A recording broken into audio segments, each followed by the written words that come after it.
Avant de me lancer dans le vif du sujet, je souhaitais ici rendre hommage à un de mes confrères qui nous a quittés la semaine dernière, dont la chaîne a grandement contribué au remplissage de ma bibliothèque et à l'explosion de mon budget mensuel de mes dépenses de comic book. Vous êtes d'ailleurs certainement comme moi abonné à sa chaîne, Comics Code, qui a partagé son amour pour cet art tout en restant anonyme. Sa chaîne avait cette particularité de nous offrir une approche différente et tu vas laisser un gouffre énorme dans cette niche de créateurs de contenu.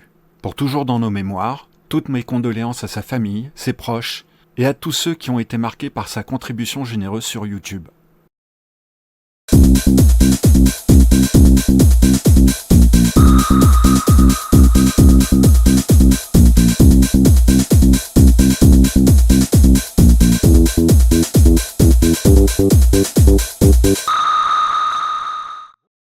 Bonjour à tous, et comme à chaque fois, c'est un plaisir de vous offrir ce nouvel épisode du Comics Dude. Aujourd'hui consacré à la série entièrement écrite et dessinée par Jeff Lemire, Minor Arcana.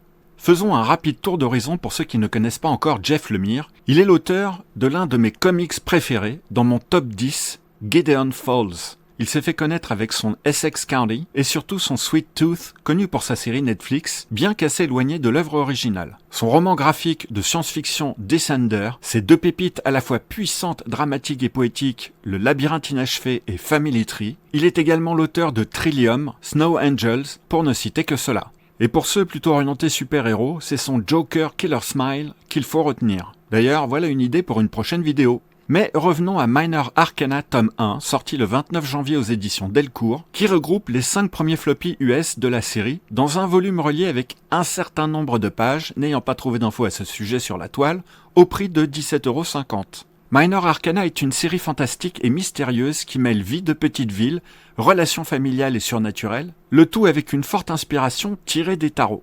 Teresa Saint-Pierre, une jeune femme un peu renfermée, revient à Limberlost, dans sa ville natale rurale, qu'elle a quittée des années plus tôt pour s'occuper de sa mère tombée gravement malade et pour reprendre temporairement la boutique de voyance familiale, qu'elle considérait autrefois comme une attraction un peu ridicule et les lectures de sa mère comme un spectacle de foire. Alors qu'elle aide à diriger la boutique, elle découvre que ce ne sont peut-être pas que de simples tours de cartes. La magie et les forces surnaturelles semblent réelles, et elle commence à développer des capacités bien plus profondes que ce qu'elle croyait possible. Peu à peu, des événements troublants surviennent, les tirages de tarot semblent prédire des choses réelles. Certains habitants réagissent aux cartes comme s'ils reconnaissaient leur propre destin, et Teresa commence à percevoir des visions et des fragments d'un monde invisible, où elle affronte des phénomènes étranges et découvre des vérités sur sa lignée. Elle doit faire face à son passé compliqué, ses liens avec sa mère, ses anciennes relations et les secrets enfouis dans la petite communauté. Elle est une héroïne typique de Jeff Lemire, introvertie, marquée par la fuite, profondément humaine. En début de récit, elle rejette la voyance, sa ville natale et l'héritage maternel. Elle finit par accepter dans la douleur ses racines, même si elles font peur.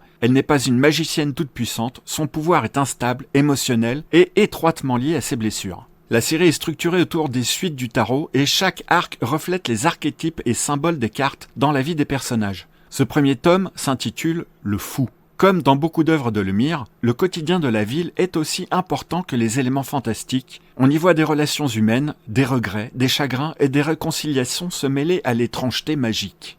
L'ambiance de la BD est connue pour son ton mélancolique, son atmosphère mystique et rêveuse, ainsi que pour le trait distinctif de Jeff Lemire qui renforce l'impression d'un monde à la fois familier et imprégné de magie. Son style s'inscrit dans la continuité de ses œuvres les plus personnelles, volontairement brutes, épurées et expressifs, qui privilégie l'émotion à la précision réaliste. Le trait est simple et nerveux, parfois presque tremblé, volontairement imparfait, avec des lignes irrégulières, peu détaillées, mais très lisibles émotionnellement. Les personnages sont souvent légèrement déformés, membres fins, visages allongés, dessinés avec peu de traits, mais des expressions très marquées, reconnaissables par leur posture plus que par leurs détails. Ce style donne une impression de fragilité et de vulnérabilité poétique, parfaitement en accord avec les thèmes de la série. Les ambiances et décors sont minimalistes, rarement surchargés, composés de grandes masses. Les paysages ruraux de Limberlost sont représentés comme vastes, silencieux, légèrement oppressants. Le vide dans les cases n'est pas un manque, il sert à traduire le silence, l'isolement et la mélancolie. La couleur sert à différencier le monde réel du monde caché sans rupture brutale. Les planches sont généralement sobres, souvent en gris irrégulière, avec un rythme lent presque contemplatif. Le dynamisme spectaculaire habituel des comics est volontairement absent. Lemire utilise des cases muettes, des regards prolongés et des répétitions de cadrage. Cette mise en page renforce l'idée de temps suspendu, de destin qui se déroule lentement. Le symbolisme est discret mais omniprésent. Les cartes de tarot sont intégrées dans la narration. Les motifs y sont récurrents et les personnages sont souvent cadrés de dos ou isolés dans la case. Ces choix traduisent la fatalité, la transition et l'entre-deux-mondes. Le style graphique n'est pas là pour impressionner techniquement, mais pour faire ressentir une intimité émotionnelle, rendre visible l'invisible, les souvenirs, les regrets, les pressentiments. Et pour donner au surnaturel une apparence quotidienne et presque banale. C'est un dessin qui se lit autant qu'il se ressent. Minor Arcana est brut, minimaliste, mélancolique et feutré, mais surtout profondément humain. Le style peut sembler simple au premier regard, mais gagne en puissance à mesure qu'on s'y attarde, exactement comme la magie qu'il raconte.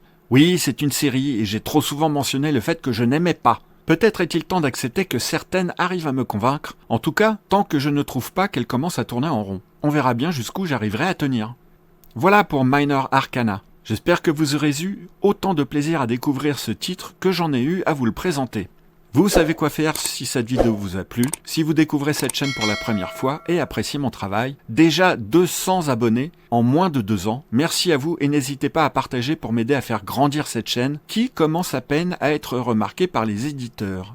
On se retrouve si tout va bien la semaine prochaine. D'ici là, n'oubliez pas de prendre le temps de lire et de lire en prenant votre temps.